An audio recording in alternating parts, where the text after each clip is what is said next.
January soybeans closed sharply lower today. It is the biggest one-day loss that we've seen since April 4th. However, it did hold the trend channel and the 10-day moving average. That just goes to show how aggressively higher it's been in the last 2 weeks. To say that an almost 30-cent pullback can still hold a trend channel and a 10-day moving average. Also, the relative strength index was at 83%, which is an extreme case of being overbought. That was on Monday.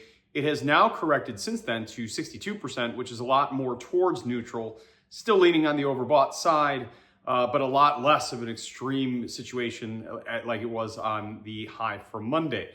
Part of the fundamental reason why soybeans are taking issue with this is that we've heard of no new soybean sales to China. We know that as part of the agreed upon trade deal that has not actually been signed yet, was 12 million metric tons of sales to China between now and the end of the year. Well, in order for that to happen, these sales would have to be happening pretty quickly right now in order to get them actually shipped in the time frame they would need to be shipped in. I'm assuming that time frame or when China would actually need them would be December and January.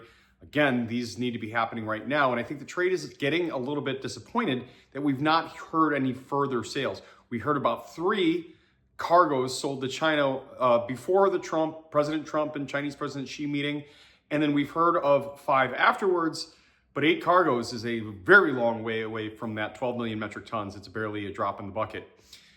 And then on top of that, Brazil's planting is going pretty well. It's near average. Now it's slowed down a little bit, but it is progressing as normal, which means that our export window will not be extended by that much. And that's another sort of negative factor for our export program. So a lot of things going on here with the soybean market and a very high level of volatility here this week.